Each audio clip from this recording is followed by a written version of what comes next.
Hi guys, I'm Hardway, and today I'm bringing you something special I've been cooking up for a long time. Let's talk about Derelict. If you're like most players, Derelict is one of those maps that instills a sense of dread when it shows up on the loading screen. It's one of those maps that always seems to be a blowout. We've all been in those games where it feels like we're spending the whole game dying on spawn at the bottom of the map and never really getting a chance to play. Beginners will dread this map. Intermediate players will see it as a coin flip, but the best players view Derelict as a map of opportunities. Derelict, more than any other map, will reward you handsomely for playing well. The kills can come quick and easy for the team in control, until they make a mistake. When two good teams square off on Derelict, top control can often feel like walking a tightrope. One poor shot choice with camo, one step onto a grenade, or even just looking away from a portal at the wrong time can put a swift end to your stay in the penthouse. Yes, it's easy to lose hope when you've spawned into danger 3 or 4 times in a row. But if you can accept that success comes in waves on Derelict and stay vigilant for certain opportunities, you can flip the script very quickly, and there is nothing in this game more satisfying than a huge comeback on Derelict. There are a few key concepts that we need to keep in mind so we can understand what helps a team keep control on Derelict. This will be from the perspective of 4v4 Team Slayer, as that is the way I usually experience this map. In my opinion, the biggest things to keep in mind are mindset and readiness, spacing, roles, spawns, and power-up cycles. With each concept, we'll start from playing from bottom and then discuss playing from top. If you find yourself playing against established top control on Derelict, you're going to have a lot to consider and hardly any time to do it. The most important thing to always have in mind is that you need to be ready when you spawn. You're going to die off spawn a lot. You'll have a lot of deaths when you have absolutely zero opportunity to contribute, much less survive. That's the nature of the map. Success comes in waves. The goal is to be ready when opportunities present themselves, and they will. It's hard to hold perfect control against a good team for an entire game. But it's a lot harder if you're spawning in unready to fight immediately. You are not entitled to a safe spawn, so don't expect one. Be ready to fight. So how do you prepare yourself from bottom? Well, firstly, when you die, look where your teammates are and try to anticipate where you will spawn and visualize spawning back in. Remember the locations and pathing of any enemies you are aware of, so you know how to defend yourself as quickly as possible. It's also vital that you be able to quickly get your bearings. Use landmarks like the snipe brick, the camo brackets, or the yellow pistol box to quickly understand where you are. If the pistol box is to your right, then you are under rockets, and the snipe portal is to your left. The portal closer to the pistol box is the camo portal. If you can't see the pistol box at all, then you are under camo. From the top, the first thing you'll want to look at off spawn are the portals. Letting the enemy port for free and get a damage advantage on you is a quick way to lose control. If the ports are clear, try to figure out if power-ups are up. Lastly, work towards getting your team control over both top hallways. The fastest way to lose on this map is to get bottled up in one spot. Spacing is absolutely crucial. When this map feels hard, it's because you don't know where to look. You can inflict that feeling on the other team by staying spread out.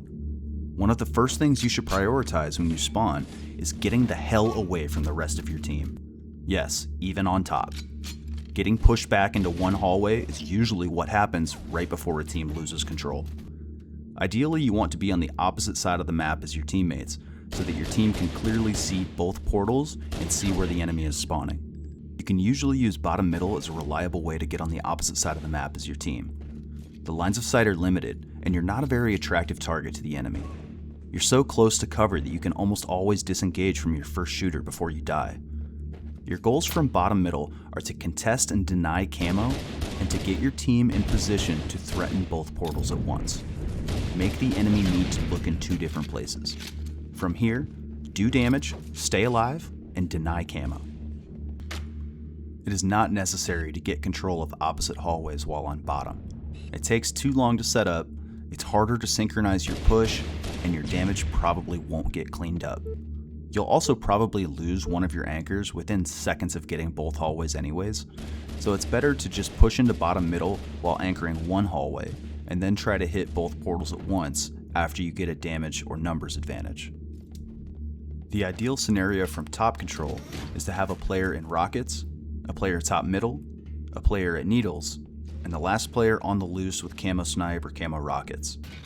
Then you will want to get the enemies spawning together, ideally in one of the bottom tunnels, where it's difficult to spread out without getting shot. The key with spacing is to spread out and to do the thing that your teammates are not doing. With that in mind, let's look at roles.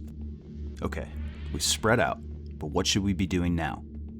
Both top control and pushes from bottom need to have various roles filled in order to succeed. You might need someone going top middle for OS, someone using camo, or someone anchoring a position for stability and damage. If too many people are doing the same role at the same time, that's how teams lose control. The key will be to quickly understand what your team needs and be flexible enough to fill the gaps. So how do you find organization amidst the chaos of being on bottom in Derelict? You'll need 3 things: an anchor, a camo threat, and porters. Firstly, the bottom team will need an anchor player in order to minimize incoming angles, orient the team, and output some guaranteed damage. If everyone is bottom middle or near the ports, it's overwhelming to try to understand and react to where the enemy is. The anchor player's job is to post up in one of the bottom hallways where he can only be shot from certain angles and output as much damage as possible so his team can push out. If you're playing on comms, the anchor's callouts will be vital in finishing weak players and opening big holes for your team. A great example of when to play anchor would be if you're the first one to spawn and you spawn on a bottom cubby, or if you spawn under snipe and can quickly pull it through the floor.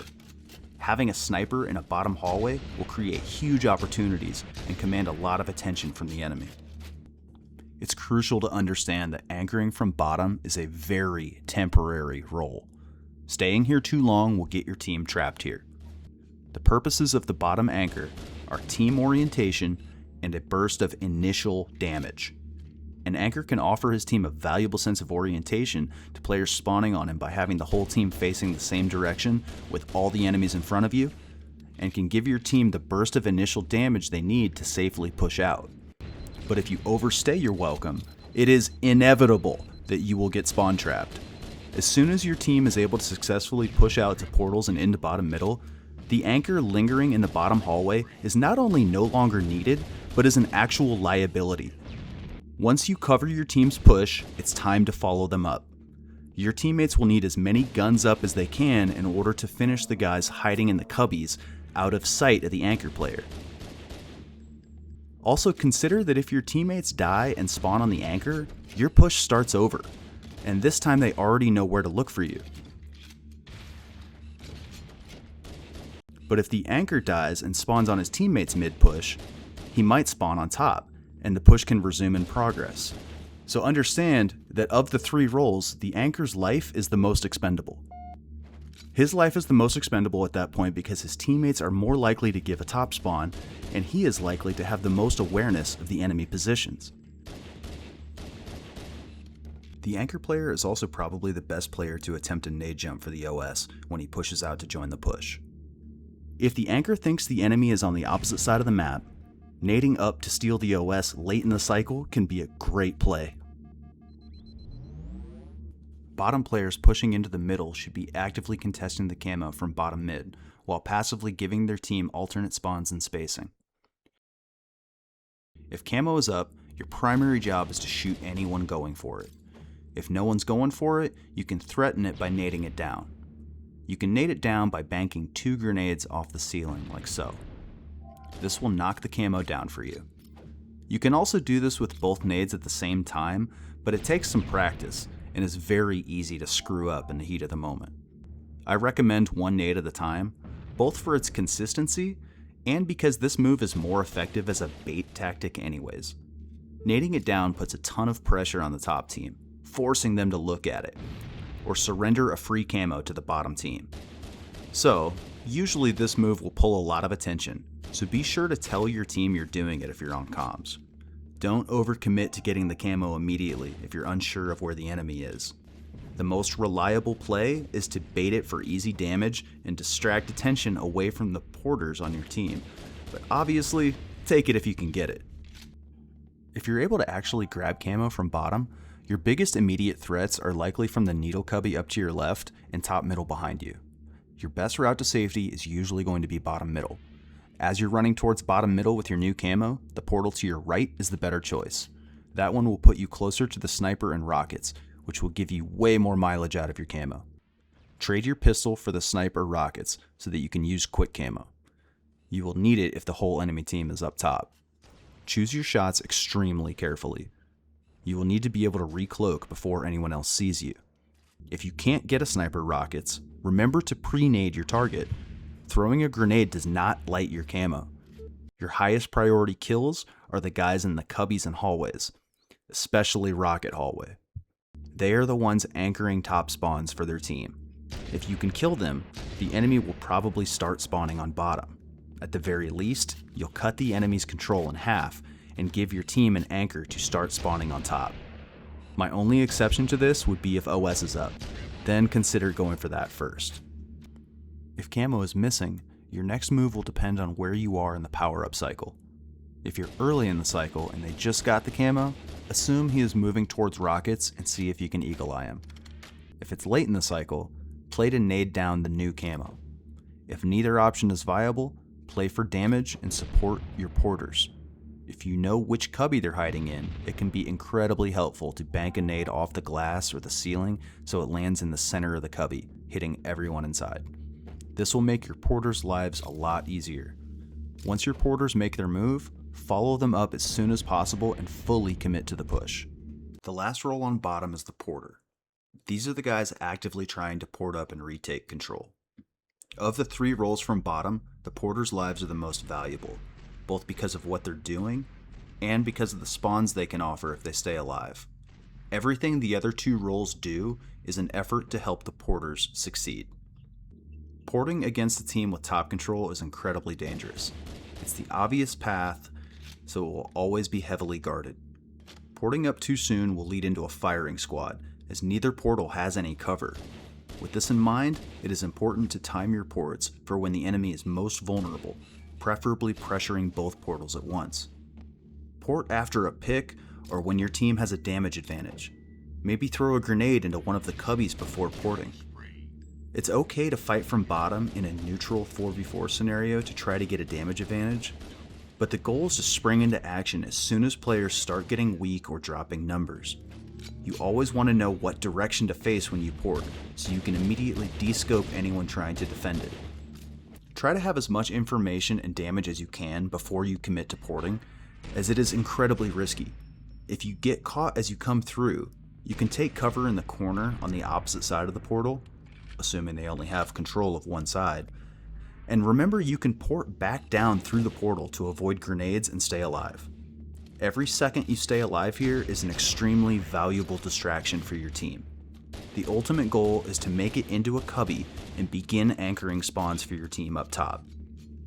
When your team has top control, you will also need 3 different roles: the anchor, the OS threat, and the roamer.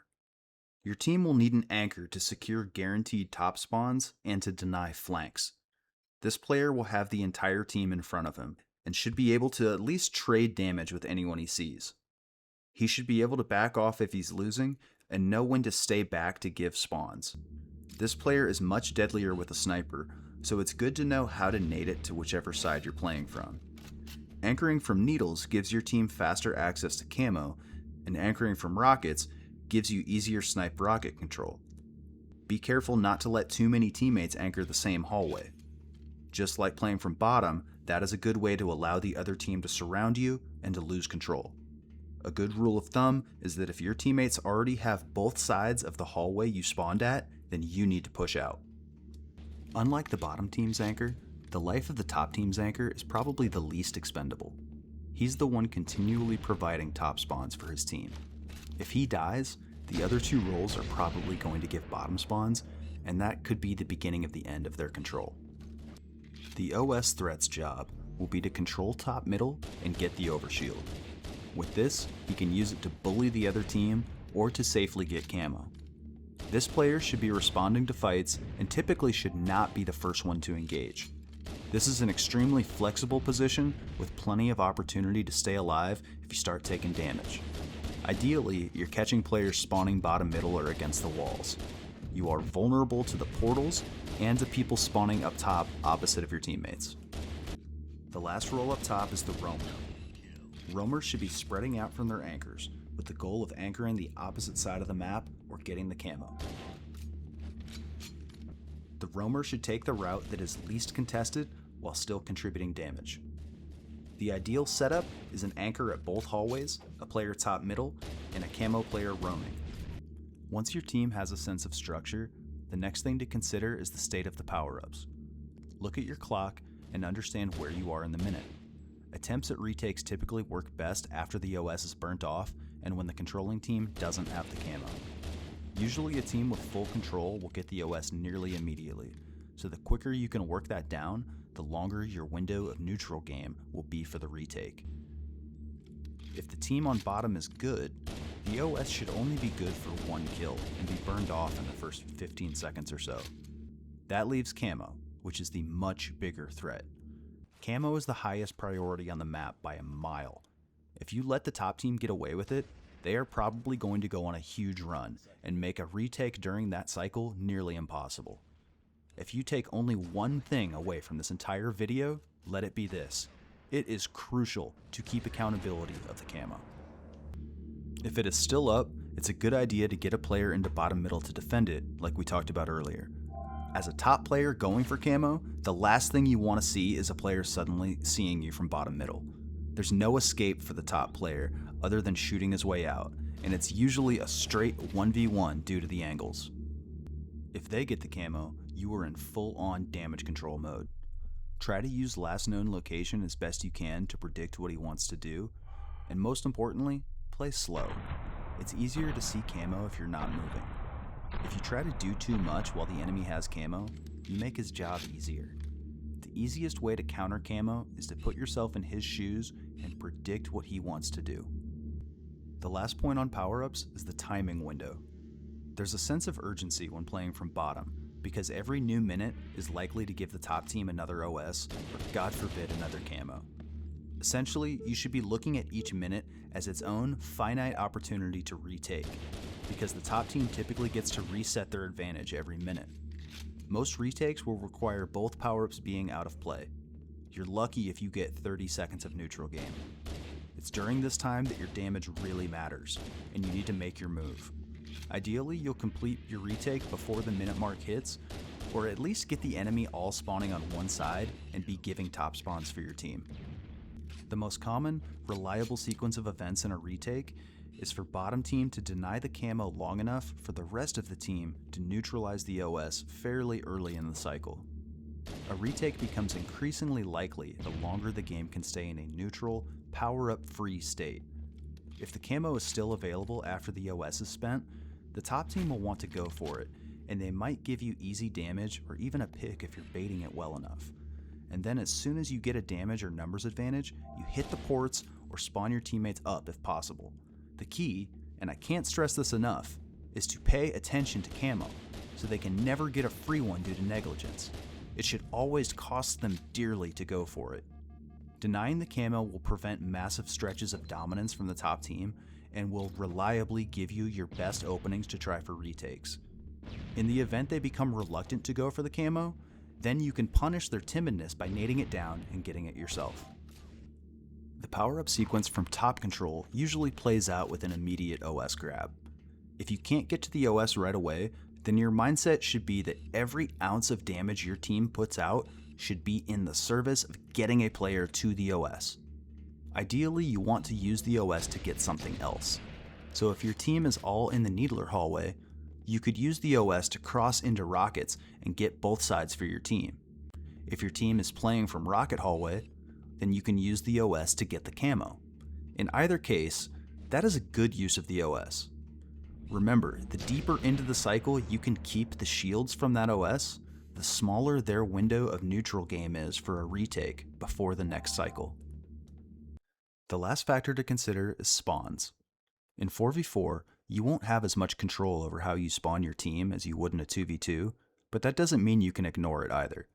Consciously spawning your teammates up is often a more reliable way to contest top control than relying solely on the portals, but it's best to use both methods at the same time. To further understand how the spawn system works, I strongly recommend visiting halospawns.com. That's how I learned. When one person dies, the game will randomly pick one of the 3 remaining players to spawn the dead player off of. So on any given death, there is a 1 in 3 chance that your teammate will spawn close to you, unless you remove yourself from eligibility by standing in a random zone, illustrated by the pink areas on halospawns.com. If 2 players are dead, you have a 50-50 chance of spawning a teammate.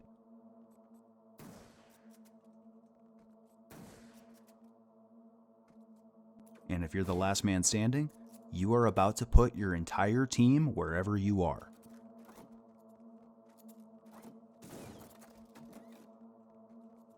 With that in mind, there are certain places you can stand that will give a top spawn, such as on either side of the 2 bottom portals, against the glass in the top rooms,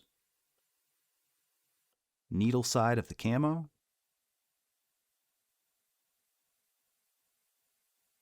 the front and right side of the pistol block,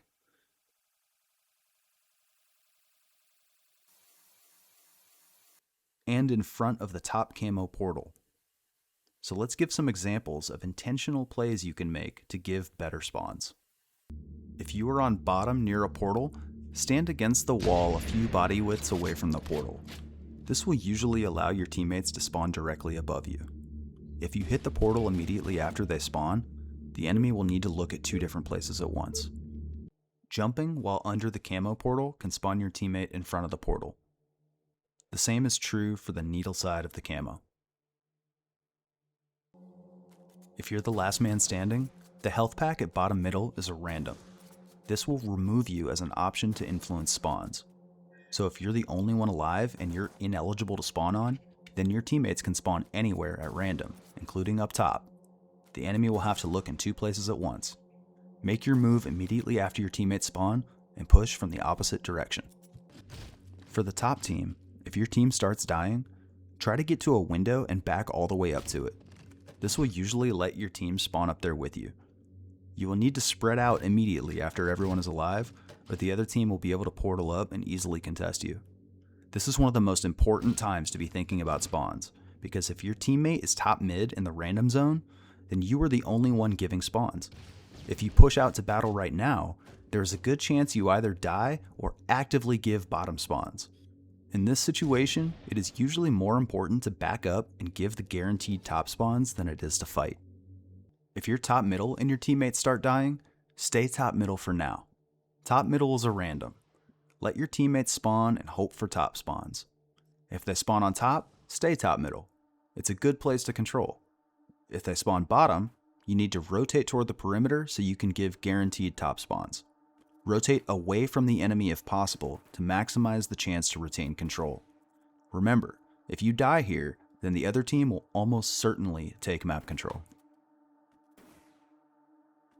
I know this was a massive information dump, but there's not a lot of information for players on this uniquely brutal map, and it can lead to even longtime players feeling overwhelmed and helpless. This map deserves some detail. Hopefully this helps provide a sense of structure to this extremely chaotic map. Derelict is punishing. There's no sugarcoating it. A mistake on 1 life can lead to 4 deaths for everyone on your team. But if you spawn in ready to fight on every life, and you know what to look for in the spacing, rolls, power-ups, and spawns, then you will find more opportunities to flip the momentum in your favor. Keep your composure, seek structure, and stay vigilant for your opportunities. They do exist. You just gotta know what to look for.